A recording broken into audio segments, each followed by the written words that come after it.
automne apparaissent dans les magasins à grande surface une abondance d'objets qui rivalisent de mauvais goût. Cercueils en plastique, Frankenstein gonflables, guirlandes de chauves-souris, nommez-les toutes. Comment échapper à cette ambiance saisonnière? Pour répondre à cette question et à bien d'autres, la chroniqueuse Isabelle Gagnon nous fait l'honneur de sa présence. Bonjour. Bonjour Antoine.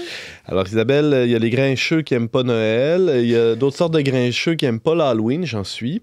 Isabelle, dis-moi, est-ce qu'il y a des alternatives pour les gens comme moi où je suis condamné à souffrir éternellement? Ai-je droit au bonheur, moi aussi, pour faire un lien avec... Oui, certainement. Ouais? Moi, je suis ici pour parler de la Toussaint. Je sais pas si c'est une alternative à l'Halloween. Je trouve que c'est tellement pas la même chose. Je veux dire, Halloween, ça vient de la Toussaint, là, c'est All Hallows Eve, donc la veille de la Toussaint. Mais ça n'a aucun... Je comprends pas vraiment le lien, en fait. Je comprends pas vraiment le lien. C'est comme si, peut-être, on fête tous les saints une journée, puis la veille, on fait toutes les affaires qui font peur. Genre, je sais pas, mais c'est des traditions... Bon, je vais commencer par vous expliquer d'où ça vient. Parce que c'est pas une histoire très claire, c'est pas une histoire très linéaire. C'est un peu intéressant. Donc, la Toussaint est inaugurée au 8e siècle. J'espère que c'est un peu intéressant. Au moins. Oui, ben, c'est ce qu'on espère. C'est ce que j'espère pour les Oh, éditeurs, j'en doute pour pas. moi-même, si vous voulez me réinviter. Donc, Grégoire III, un pape, au 8e siècle, début du 8e siècle, instaure cette fête-là. Donc, il a fait une dédicace, il a dédicacé une chapelle de Saint-Pierre de Rome à tous les saints. Mais c'est la première fois qu'on entend parler de tous les saints. Il y avait des choses donc dédiées aux martyrs. Souvent, à cette époque-là. Puis sinon, la seule inspiration vaguement liée, ce serait le Panthéon. C'est comme tous les dieux. Mais moi, je suis pas convaincue par le lien. Je pense pas que ça a vraiment rapport, mais dans ce que j'ai lu, disons, il y a des gens qui essayaient de faire le lien entre ces deux choses-là. Ensuite, fait que ça c'est établi. Il y a un gros trou de plusieurs siècles, selon les cultures, comment c'était fêté. Je suis pas sûre que c'était une fête très importante dans différentes cultures. On dit que... Fait que Grégoire III, au 8e siècle, il y avait une bonne intuition, mais il a manqué de marketing un peu là, dans sa mise en marché là, de la fête de tous les saints. C'est dur à dire. Peut-être que c'était bien célébré dans le temps. En fait, on a peu de traces de ça, c'est ça. On a peu de traces. Mais ce qu'il a fait au 8e siècle, que je devrais préciser, c'est la placer au 1er novembre. Il existait une fête autour de, je pense, un peu entre Pâques et la Pentecôte ou après la Pentecôte. Donc, il y avait quelque chose pour célébrer tous les saints. Mais là, il fixe ça au calendrier. C'est le 1er novembre. Halloween n'existe pas. C'est la Toussaint. C'est la Toussaint. Il n'y a pas de citrouille dans les magasins, non. Il n'y a pas de citrouille dans les magasins. Il y en a qui ont essayé de montrer que ça venait d'une fête celtique, comme on aime beaucoup faire avec les fêtes chrétiennes, dire que ça vient d'une fête païenne, puis que dans le fond, les chrétiens ont tout volé. Mais ça a tellement peu de lien. C'est la fête Samhain, ou Samhain, je ne suis pas sûre de comment... Samhain en irlandais. Samhain, oui. Merci. J'ai même pas vérifié la bonne prononciation, puis en irlandais, c'est très important, en gaélique. Oui. Mais c'est très éloigné. Donc, faire un lien entre ces deux fêtes-là, c'est plus une coïncidence au niveau du moment de l'année qui a été choisi. Puis je suis pas certaine que ça a rapport. Bon, fait que voilà, tout ça pour dire que l'histoire est courte et... c'est pas la fête qui a eu le plus de popularité, peut-être, mais avec raison, on comprend. Je veux dire, Noël, c'est centré autour de Jésus. Pâques, c'est centré autour de Jésus. C'est lui, le Seigneur, c'est le plus important. C'est normal que les fêtes centrées sur Dieu soient les plus importantes. Celles sur Marie également, la Sainte Famille.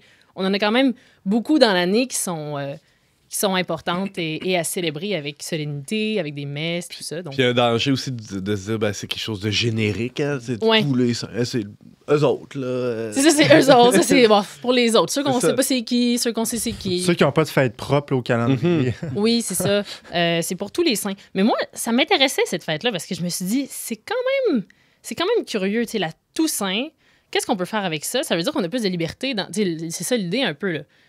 En tant que chrétien, on peut choisir de célébrer ça puis de découvrir des saints. On peut choisir de découvrir le saint qu'on aime, puis Saint Thomas d'Aquin pour la 1000e fois, puis il n'y a pas de problème avec ça. Puis aussi de se dire, qui est saint qu'on connaît pas? C'est qui les saints inconnus? Des choses comme ça. T'sais, moi, j'aime bien me dire que c'est sûrement beaucoup de mamans puis de papas de 11 enfants dans le fond d'un rang qui sont des saints méconnus, là, qui n'ont jamais été... découverts ou parce que leur piété était humble, invisible, liée une fois par semaine à la messe, mais peut-être qu'ils faisaient leur chapelet tous les soirs avec leurs enfants, des choses comme ça. Fait que ça, c'est quand même... Puis ça peut être le fun de penser à ça, en famille en particulier, étant donné qu'on a moins d'exemples de saints qui sont des couples mariés ou qui ont des familles en général. C'est quoi l'expression du pape François, là, les saints de la basse classe? Là, il avait sorti Non, mais les saints de la porte d'à côté, là, il dit ça dans Gaudete et Exultate. Ben, en tout cas, c'est une des expressions, là, les saints sur le même palier là, dans le bloc appartement. Il y a peut-être de l'autre bord de la porte, il y en a, puis on le sait pas. C'est un peu ça l'idée. En fait, ce qu'il dit, c'est que les saints, c'est pas des statues de plâtre là, que dans les églises. Non, pas du tout. Ça vaut la peine de mentionner qu'un saint canonisé par l'Église, dans le fond, c'est quelqu'un que l'Église reconnaît que probablement il est allé au ciel. C'est un peu ça. C'est juste ça, en fait. Je pense. Il a fait des miracles, il y a comme des critères, là, mais je veux dire, l'idée, fondamentalement, c'est de dire si on pouvait deviner qui est allé au ciel dans les humains qui sont sur Terre, qui ont vécu sur Terre, probablement que, Saint Jean-Paul II, il est allé. Probablement que Saint-Maximilien Kolb, il est allé. Mais nous, on n'a pas la certitude à 100%. On n'est pas au ciel. Il y a juste Dieu qui sait ça. Et l'Église les canonise ou les présente au peuple des fidèles comme un modèle ou comme regardez ce gars-là ou cette femme-là pointe vers Dieu, donc on peut regarder vers lui qui pointe vers Dieu. Tu sais. Absolument. C'est ça l'idée. Puis, pourquoi on peut fêter la Toussaint? C'est ça, c'est un moment d'éveiller le désir de sainteté chez tous et chacun, mais surtout chez les enfants, parce qu'il y a beaucoup de saints différents, puis dans l'année, il y en a qui ont des personnalités vraiment particulières, là, comme on connaît... On a des exemples. On a quelques exemples. Un de mes préférés, c'est Saint-Laurent, le fameux Saint-Laurent, comme le fleuve Saint-Laurent, qui est le saint patron des cuisiniers et des rôtisseurs, parce que, c'est ça qui est intéressant, il est décédé en martyr, donc grillé, donc au feu, brûlé à vif. Puis, quand il avait brûlé comme il faut, d'un côté, elle aurait dit « Voici, ce côté est maintenant bien rôti. Retourne-moi pour que l'autre cuise aussi. » Donc, un bon sens de l'humour jusqu'à la fin. Oui, ça rime. C'est probablement que la tradition l'a fait rimer, là, mais je veux dire... Est-ce qu'un alexandrin?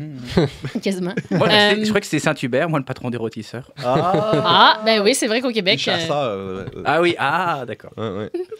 Mais oui, il y en a d'autres qui, un petit peu plus sérieusement, que moi, je trouve particulièrement intéressant et que j'ai décidé de découvrir en préparation à la Toussaint. Saint Jean Bosco, qui est en fait le saint patron des prestidigitateurs, je vais y arriver, prestidigitateurs, ceux qui font de la magie, parce qu'il était très habile au jeu de magie. Mais il n'est pas juste intéressant pour ça. C'est quelqu'un qui avait été accusé de fomenter la révolution avec les jeunes.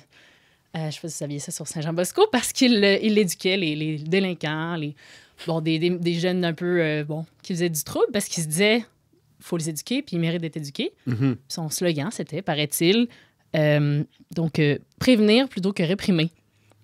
Ce que je trouve fascinant et j'adhère entièrement à ça. Là. Je pense que l'éducation préalable, puis en douceur, c'est mieux que de punir les enfants pour des comportements qui peuvent être basés sur des manques d'apprentissage. Là. Mm-hmm. Donc, c'est vrai que lui était très intéressant. Puis, après qu'il y a eu miraculeusement, tous ces jeunes-là n'ont pas pogné le choléra à une certaine époque. Ils ont commencé à être pris plus au sérieux. Et voilà. Donc, la suite, c'est Saint Jean Bosco qui a eu plus de reconnaissance. Ça a l'air d'aller de soi, là, ce principe-là, prévenir plutôt que de réprimer, mais si on se replace dans le contexte de l'époque, là, au 19e siècle, c'était pas tout à fait à la mode dans les principes éducatifs. Non, au 19e siècle, pendant lequel Saint Jean Bosco a vécu, c'était pas à la mode. Je pense que la punition était très, très routinière, très normale. Oui, donc c'est ça, il sortait de l'ordinaire. Une autre sainte que moi, j'ai trouvé très intéressante, Rosa Venerini, qui a vécu de 1656 à 1728.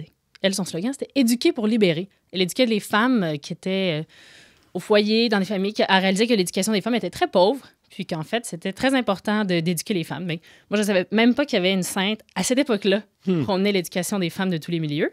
Et elle a pu ouvrir différentes écoles, pour éduquer les femmes en particulier. Donc aussi, une autre sainte à découvrir... une fascinante figure. Sainte Rosa Venerini, priez pour nous, Isabelle Gagnon. Alors, tu parlais à quel point la Toussaint, c'est une occasion de présenter les saints spécialement aux enfants. Quel genre d'activité on peut faire avec les enfants pour ceux qui ont cette lourde tâche à accomplir? Ben, le classique, ce serait lire des vies de saints, regarder des films sur des saints. Moi, un de mes préférés, c'est Monsieur Vincent, sur Saint Vincent de Paul.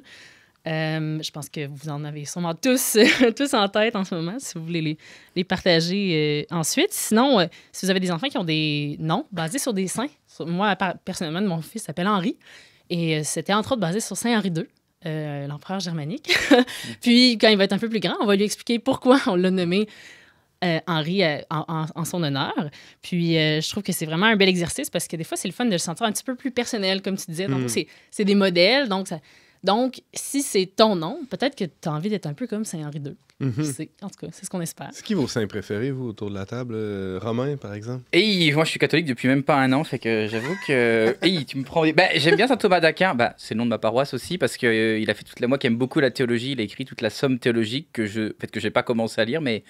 Je le lirai peut-être pas au complet, mais c'est quelque chose qui m'intéresse. Ouais, mais moi qui m'intéresse beaucoup à la théologie, je pense, tu vois, spontanément, je dirais saint Thomas d'Aquin. Tu m'as presque pris au dépourvu, là. Tu t'es très bien débrouillé. Voilà, bravo. Passant d'un Thomas à l'autre, tiens, Thomas Plouffe, moi, j'avais accroché beaucoup sur Saint François d'Assise. Il y a un bon film, d'ailleurs, un vieux film, là, mais qui est assez... qui est bon aussi pour les enfants, là, qui est pas trop... qui n'est pas inadapté, mais qui présente quand même la vie de Saint-François de façon assez proche de son histoire réelle, qui va au-delà de l'amoureux des oiseaux là, et des biches. Celui avec Mickey Rourke ou pas celui avec... Non, plus vieux. Oui, celui-là, il est quand même intense là, par moment. Non, il est plus vieux. Il est même de l'époque là, de Spartacus, puis des grandes... Il a l'air un peu sur l'acide, Saint-François. Dans celui-là? Frère Soleil, là, je sais plus trop. Là, oui, c'est possible. Oui, c'est vrai. Ouais. D'ailleurs, c'est ce qui m'attire. Là, Toi, James? On parle peut-être pas du même film. En tout cas. Moi, Saint-Charles de Foucault. Je pensais que tu disais que Thomas avait l'air sur la scène. Non. Saint-Charles de Foucault. On peut dire depuis juin Saint-Charles de Foucault. Oui, c'est vrai. C'est tout nouveau. Il était bien heureux jusqu'à tout Exact. Ouais. Pourquoi? Je sais pas, je trouve que sa vie, c'est rien. Il s'est rien passé. C'est un échec total. Mais ça t'inspire, ça? Ouais. J'aimerais ça que ma vie, je puisse arriver à ça, puis dire... serviteur inutile. Serviteur inutile. Wow. Pourtant, il y a des fruits de sa spiritualité. Voilà, c'est ça qui est paradoxal. Hey, merci. Isabelle, toi? Moi, j'aurais de la difficulté à choisir. J'ai tendance à dire Saint Thomas d'Aquin, moi aussi, parce que c'est un grand intellectuel, mais aussi parce que c'est un rebelle qui a comme fui ce que ses parents voulaient pour lui, c'est-à-dire être à la tête d'une abbaye, ce qui est comme vraiment conservateur, puis lui voulait être un dominicain, ce qui est vraiment rebelle. Retenez-le bien. Les jeunes, là, c'est très rebelle à l'époque, c'est mal commode, ouais. Puis il a écrit des super de belles prières, des beaux chants. C'est vraiment un être très... très impressionnant de tous les points de vue. Sinon, Saint-Augustin aussi, parce que lui aussi, c'est un rebelle, un bad boy de l'Église catholique, mais qui est devenu une grande figure parmi les saints. Donc, ça m'encourage.